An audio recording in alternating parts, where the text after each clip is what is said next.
You're so stupid for keeping it in the family, Amanda's mocking voice crackled through my phone speaker. Did you really think nobody would find out about your secret savings? Consider this karma for always acting better than everyone else. I gripped my phone tighter, trying to steady my breathing as I stood in the makeshift medical tent where I'd been volunteering for the past 3 months. The African heat was suffocating, but it wasn't the temperature making me sweat. How much did you take, Amanda?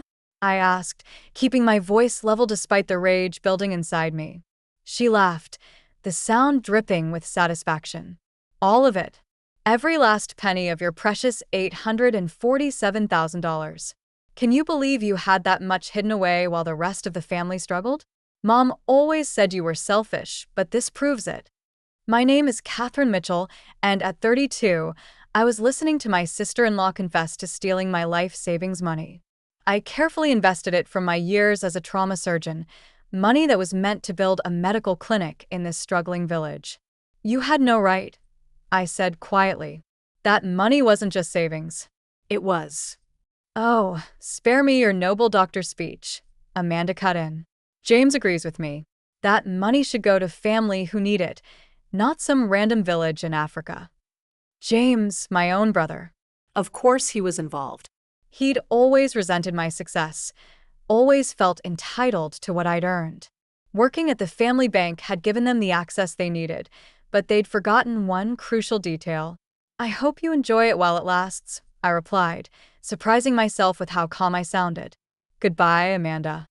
I ended the call and immediately dialed another number, one I'd memorized years ago when I first suspected my family might try something like this. Mr. Patterson, it's Catherine Mitchell. I need you to initiate Protocol 17. Are you sure, Dr. Mitchell? My investment manager asked, though I could hear him already typing. Once we start, there's no going back. I'm sure they took the bait. All of it. You see, the account Amanda had found, the one she'd so proudly emptied, was exactly what I'd wanted her to find. A decoy, carefully crafted over years of dealing with my family's endless attempts to access my money. The real funds, the actual profits from my surgical career and investments, were safely diversified across multiple international accounts. The money Amanda stole? That was the trap I'd set after discovering James had been searching through my records at the family bank. I sat down on my cot, pulling out my laptop to check my email. Within minutes, Mr. Patterson's confirmation arrived along with copies of all the transfer records showing exactly how Amanda and James had stolen the money. Every keystroke, every authorization, every forged signature, all documented and time-stamped. My phone buzzed again. This time it was my mother. Catherine, how dare you have set your brother's wife like this? That money should be shared with family. We raised you better than to be so greedy. I almost laughed. My mother, who'd spent years criticizing my choice to become a surgeon instead of marrying rich like Amanda had, who dismissed my volunteer work as running away from real responsibilities, who never once visited me during my residency but attended every single one of Amanda's spa opening ceremonies. Mom, I'm a little busy right now. There are patients waiting. I could hear her building up to one of her famous guilt trips. Patients. What about family? Amanda told me how much money you've been hiding. Nearly $1 million. While your brother can barely afford his mortgage. Maybe because he spent every penny on Amanda's designer shopping sprees and luxury cars. I thought but didn't say. I have to go, Mom. But you might want to warn James and Amanda. Investment fraud leaves quite a paper trail. I hung up before she could respond, turning back to my laptop where emails from Mr. Patterson continued to arrive. Everything was documented. Every transaction tracked. The money they'd stolen wasn't just marked, it was evidence. My phone kept buzzing with texts from Amanda. You think you're so smart. James says, you're bluffing. Nobody will believe you anyway. I forwarded each message to Mr. Patterson, adding to the growing file of evidence. Let them think they'd won. Let them celebrate their clever theft. They had no idea what was coming. A knock at the tent flap interrupted my thoughts. Dr. Mitchell, the supplies you ordered just arrived. I smiled, closing my laptop. The real medical supplies purchased with my actual funds had arrived right on schedule. While Amanda and James were probably already spending their stolen money, I was building something that would last. Perfect timing, I said, standing up. Let's get these unpacked. As I helped unload boxes of medical equipment, I thought about the letter that would arrive at the family bank tomorrow morning, the one detailing exactly how a senior bank employee and his wife had defrauded a client. Let them enjoy their victory for one more night. Sometimes the best revenge isn't immediate. Sometimes it's watching people celebrate their own downfall, too blinded by greed to see the trap they walked into. My phone buzzed one final time. A message from James. Amanda told you about the money. Don't bother trying to fight this. Family takes care of family. I smiled, thinking of the security footage Mr. Patterson had requested from the bank. Yes, I typed back. Family certainly does. The next morning broke with a series of increasingly frantic phone calls. I ignored them all, focusing instead on setting up the new ultrasound machine that would help save countless lives in this remote village. Each buzz of my phone was accompanied by another email notification from Mr. Patterson updating me on the unfolding chaos back home. Your brother just received the official notice, he wrote. The bank's fraud department has already frozen all associated accounts. Shall I proceed with phase 2? I waited until I finished calibrating the equipment before responding with a simple yes. What James and Amanda didn't know was that the money they'd stolen wasn't just marked. It was part of a carefully orchestrated sting operation. Years of watching James abuse his position at the family bank, of seeing Amanda flaunt her wealth while belittling my career choices, had taught me to be prepared. The bank's fraud department had been monitoring that account for months. Ever since I'd reported suspicious access attempts, every transaction, every attempt to view the account details had been logged and documented. The money he had stolen wasn't just mine. It was bait in a federal investigation into banking fraud.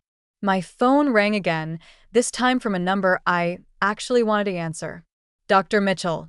Agent Sarah Wilson's voice was crisp and professional. Your brother and sister-in-law just arrived at the bank. Would you like me to proceed with the interviews? Has the evidence been secured? Every document, security recording, and transaction record. They're not getting out of this one. I thought about all the times James had belittled my career choices. How Amanda had mocked my decision to work in underserved communities. Proceed, I said, and make sure my mother isn't allowed to interfere. As if on cue, my mother's number flashed across my screen again. This time I answered. How could you? She screamed before I could speak. James just called me from the bank. There are federal agents everywhere. Your own brother, Catherine? My own brother who stole nearly $1 million from me. I replied calmly, watching as my team unloaded more medical supplies. Or did that part slip your mind? He needed the money. Amanda's boutique is struggling, and they have appearances to maintain. You're just being selfish with your success. I laughed, the sound echoing through the medical tent. Selfish? I'm building a medical clinic in a village that's never had one. What's Amanda doing with my money? Buying another designer handbag. That's different. She has a position to maintain in society. What would people think if she couldn't keep up appearances? What will people think when they learn she and James committed federal banking fraud? The silence on the other end was deafening. Finally, my mother spoke. Her voice quieter, but no less venomous. You've always been jealous of Amanda. Ever since James married her, you've resented how well she fits into our social circle. This is just spite. I thought about the children I treated yesterday, about the lives that would be saved with the clinic I was building. No, Mom. This is justice. And if you try to interfere, you'll be implicated too. The investigation shows James has been moving money from other accounts as well. Would you like Agent Wilson to look into where your recent donations to Amanda really came from? Another long pause. You wouldn't dare. Try me. Now, if you'll excuse me, I have actual lives to save. I hung up and turned to my laptop where Mr. Patterson had sent another update. James and Amanda were being questioned separately. The initial audit showed they'd been skimming from other accounts too, using James' position to cover their tracks. The evidence was overwhelming. A text from Amanda popped up. You think you're so clever with your little trap, but you've just destroyed your brother's career. Hope you're happy with yourself. I forwarded the message to Agent Wilson, adding it to the growing pile of evidence. Another text followed quickly. James says, "You're bluffing about the other accounts. You can't prove anything." Oh, but I could. Every transaction, every transfer, every forged signature, all meticulously documented. While they've been living their lavish lifestyle, I've been building an ironclad case. Mr. Patterson's next email contained security footage from the bank. There was Amanda, dressed in her usual designer outfit, practically skipping as she helped James transfer my money. The timestamp matched perfectly with her gloating phone call. "The district attorney has everything they need." Agent Wilson messaged, "Your brother is already trying to cut a deal." Claims Amanda pressured him into it. She's not taking that well. I could imagine Amanda had always viewed herself as the family princess, above consequences or accountability. The thought of her facing actual repercussions probably never crossed her mind. My phone buzzed again. James this time. "Katie, please," his message read, using my childhood nickname for the first time in years. You have to stop this. "I'll pay you back. Amanda didn't mean any harm. We can work something out." "Too late, little brother. The time for working things out was before you decided to steal from me." "Dr. Mitchell," one of my nurses called out, "the first prenatal clinic patients are here. Should we start with a new ultrasound?" I smiled, tucking my phone away. This was real work, real purpose, not the shallow materialism Amanda and James had chosen. "Yes," I replied. "Let's show them their babies." As I helped a young mother-to-be onto the examination table, my phone lit up with a final message from Mr. Patterson. "Phase 2 complete. Your brother has been suspended pending investigation. His assets are frozen. Amanda's boutique accounts have been seized as potential proceeds of fraud. Would you like me to proceed with Phase 3? I looked at the woman's face lighting up with joy as she saw her baby on the ultrasound screen for the first time. This was what my money was meant for, bringing hope and healing, not funding Amanda's shopping addiction. "Proceed," I typed back one-handed, my other hand pointing out the baby's heartbeat to the amazed mother. "Send everything to the DA." Sometimes the best revenge isn't just about justice. It's about showing people the difference between real value and artificial worth. Let Amanda and James face the consequences of their actions. I had more important things to focus on. The ultrasound machine beeped softly, recording another strong heartbeat. Another life that would have a better chance because I chose to invest in something meaningful instead of status symbols. My phone buzzed one last time. A message from Agent Wilson. "They're being processed now. Your mother's trying to post bail. Should we look into those accounts too?" I smiled, turning back to my patient. "Yes," I replied. "Let's clean up the whole family bank." 3 months later, I stood in the doorway of my newly completed medical clinic, watching as mothers with children filled the waiting room. The equipment purchased with my real funds had already helped diagnose countless conditions, saved multiple lives, and brought hope to a community that had gone without proper medical care for generations. My phone buzzed with a news alert. Local bank executive and wife plead guilty in major fraud case. I opened the article to find James and Amanda's mugshots staring back at me. They looked nothing like the smug, entitled people who'd called to gloat about stealing my money. Amanda's designer clothes had been replaced by a plain blouse. Her carefully styled hair now limp and unstyled. James's confident smirk was gone, replaced by a look of defeated resignation. "Dr. Mitchell," Mr. Patterson's voice came through my earpiece. "The sentencing hearing just ended. Would you like the details?" I nodded, though he couldn't see me. "Go ahead. Your brother received 5 years, reduced from 10 for cooperation. Amanda got 3 years plus restitution. They're required to repay everything they stole plus penalties. Your mother's accounts are still under investigation, and the family bank is under new management. The audit revealed decades of mismanagement and preferential treatment. Your father's old board of directors has been completely replaced." I thought about my father, who had built that bank from nothing, who'd always taught me about integrity and hard work before he passed away. He would have been heartbroken to see what James had done with his legacy. "The new board wants to make things right," Mr. Patterson continued. They're offering to fund your clinic's operations for the next 5 years. Clean money, properly documented. Would you like me to send over the proposal? I watched as one of my nurses showed a young mother how to properly give her baby medication. Yes, I replied. Let's give them a chance to restore my father's reputation. My phone buzzed again. A message from my mother. Are you happy now? You've destroyed this family. Your brother is in jail. Amanda's reputation is ruined, and I'm under investigation. I hope your precious clinic was worth it. I thought about responding, about pointing out that they destroyed themselves through their own greed and entitlement. Instead, I simply forwarded the message to Agent Wilson and turned back to my patients.